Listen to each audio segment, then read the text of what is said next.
So I reached back out to my ex and asked if she wanted to grab a matcha. Yeah. It's been 7 months since we broke up. And it wasn't because, I don't know, our love wasn't real, but mostly because, I don't know, our timelines just stopped aligning. We were together for 2.5 years. People kept telling me maybe there's still hope, because she never really left my mind.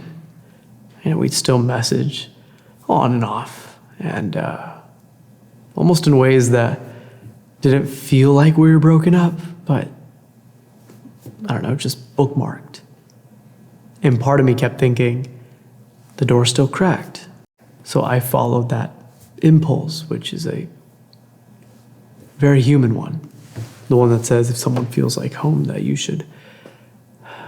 it's okay to knock. So I did. She didn't open it. Instead, she met me with grace and love and respect and boundaries. She told me she's healing, she's been letting go, and that the love we once had, it doesn't look the same anymore. And I'd been holding on to this idea of fighting for our love, or what it was, just fighting for us, and slowly coming to realize and trying to find my way back to something we'd built so beautifully. When she said that, clear and kind, I knew I shouldn't fight it, because maybe that's, I don't know, the real closure I'd been dodging. It wasn't silence, but truth. And the truth is, I started to miss everything about her. Her character, her values, the woman she worked hard to become. But maybe I wasn't just chasing her, but maybe I was chasing the version of me who existed when I was with her. Because when I was with her, I felt safe, seen, soft, like I was becoming a real version of me. Someone I was proud of, more authentic. But this is, I guess, what a real breakup feels like, because this time, the chapter doesn't feel bookmarked anymore. It feels closed.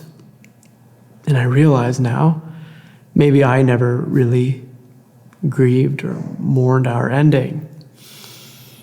Because a part of me thought it wasn't final. I numbed it out. I distracted myself. I kept building and working and running until finally my heart caught up to the truth. But this ending, it also feels like the beginning of something way more honest. The need to confront the full me. Everyone's out here looking for the one, but so few are focused on actually becoming the one who can sustain that love. And the truth is, I wasn't that man, not for her, and not even for me.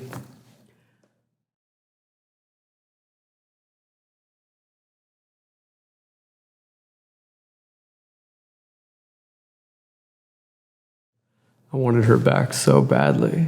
But deep down, I knew it wouldn't be the same. My dad said something brutally honest. Serge, you're not missing her. You're just lonely. There's a difference. Maybe he was right. Because this time, getting her back wouldn't be the same love, but it'd be more pressure. I'd have to meet every desire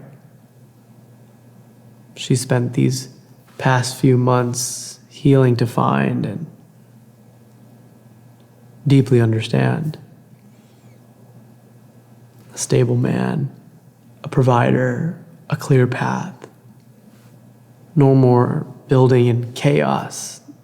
No more figuring it out and going on this roller coaster ride. And if I fail to give her any of those things, I'd risk not just losing her again, and resenting myself for not being there yet. And honestly, that's a very heavy thing to carry, because if she did come back, would I ever stop wondering if she just returned because she, loved me, or because she was finally ready for the version of me she'd hoped I'd become. Yeah, but she's 30 and I'm 27. I'm still on this unpredictable creator path. Just this dream and delusion that I believe in more than anything. And that gap, it's not just, 3 years, but it's what I think is 3 lifetimes of maybe timing, pressure, expectations. And yeah, my heart's been mourning. I miss the us we had become. The man I was when I was with her. You start to realize how fragile the heart is. I think it'll make any justification to run back to what once felt safe. You see, there will always be a piece of me that holds her as the one who could have been, the one who I saw fullness with. I didn't try hard enough. I feel like I rushed the message and I didn't say how I truly felt. I don't want to ever live with the feeling I never fully tried or said what I needed to. I finally let my heart speak because I felt like the day before, I didn't actually. I feel like my mind was fighting. I finally told her after 7 months of numbing distractions and trying to convince myself I was over it.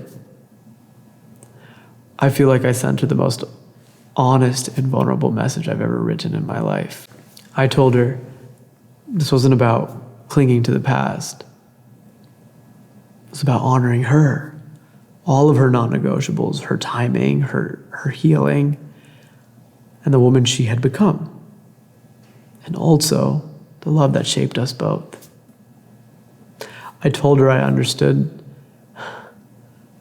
that when we broke up, I was operating from logic, fear, practicality, timelines, and I pushed her away because I didn't believe I could become the man she needed, or actually even worse, I didn't believe I could become that man in time. But then now my heart finally caught up to everything that my mind was burying. I told her truthfully, I didn't just miss her, I wanted all of her. Not in the future, once I've made it, not when my brand is built or when all this chaos is calm, but now, while I'm still becoming the person who I am, while I'm still figuring it out. And I told her I wanted to rise with her, not find her once I've already risen. That I wanted the marriage, the kids, the messiness of it all of it. That she wasn't just someone I loved, but she was my dream too. And I was finally ready to live up to hers. But I also told her if her heart was completely sure that our chapter was closed, I would honor that. There would be no pressure or any guilt. Just love.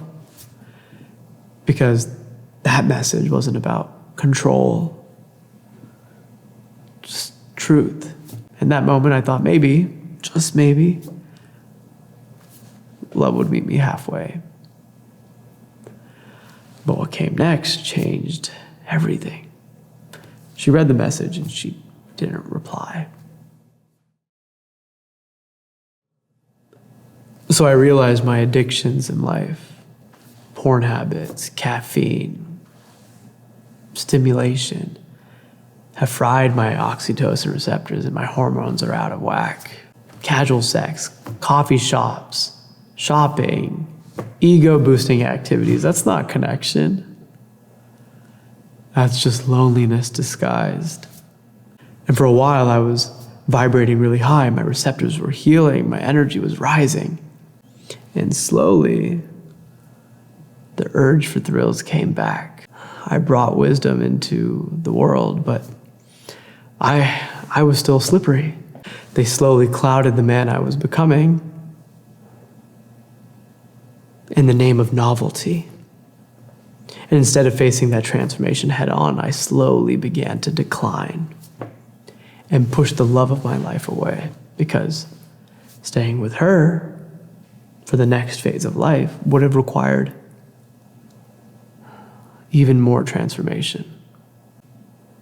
In my contracted mind and awareness, I wasn't ready. I was scared because I told myself I deserved to experience more. Those justifications were just masks. They were excuses. They harmed the future version of me, the one who dreams of making life-changing films or being a devoted husband and a present father, the healthiest, clearest, most aligned version of myself. I built so much loneliness into my identity because of 14 years of porn and high partner counts, drug and alcohol use. And while I've done the work to heal, I still have urges to slip when things calm down, because chaos feels oddly familiar and self-sabotage oddly feels safe.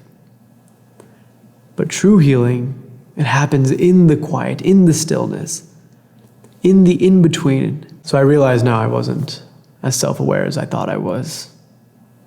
You know, there are always deeper patterns we can't see until we're far removed from the experience, like breakups. And for years, I thought I wanted to be some massive celebrity. But if I'm being honest, that dream was just rooted in a younger version of myself that was just scared and insecure. The one who just wanted to be seen and to be validated, to be told you're enough, you matter, you're great. And somewhere along the way, I convinced myself that becoming widely known would make me feel whole and fulfilled. But what I never wanted was for the pursuit to come at the cost of my mental health, of my peace, of my soul, and of crossing the finish line one day and realizing no one was there to witness it. Because what's the point of building, an empire if there's no love in the castle? You see, in my 20s, my priorities are shifting. What I once desired, the intention behind those desires are changing. Because sometimes the heart wants many things, but it's discipline and structure that teaches you how to choose the right thing. So she responded,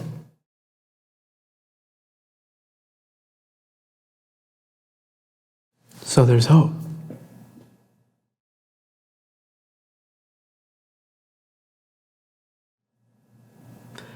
So she responded. Her words, they shook something in me. She acknowledged how powerful our relationship was and called it the most life-changing connection she'd ever had. She said, I showed her what true love is, something she'll never forget. But she also made it very clear she's moved on. She told me she's finally living from a place of embodied authenticity, doing the work to choose herself, her voice, her healing. She's not holding on to what ifs or what could have been anymore. She's letting go. She said something that hit me pretty hard, that no relationship will ever look quite like ours again, but that we'll both find love again. A love that will align with who we've become, and the depth that we've reached will show up in new ways in the new people that we meet moving forward. And that while our chapter together was sacred, it's over. She told me she loves me and always will. But she also asked me to forgive her for choosing to love herself. And in that moment, I realized this wasn't a rejection. This was a reflection of two people who grew in deep and divine ways, and now have to carry that love forward, just separately. But I'd rather be heartbroken by that kind of truth than comforted by an illusion. I guess it hurts because I was finally ready to compromise. But by the time I felt it in my heart, she already moved on. She did the work, she healed, she closed the door. So now I have to return to my path of self-love and into a state of authenticity. And by God's grace, one day, someone else will walk it with me. Not for just a moment, but all the way home.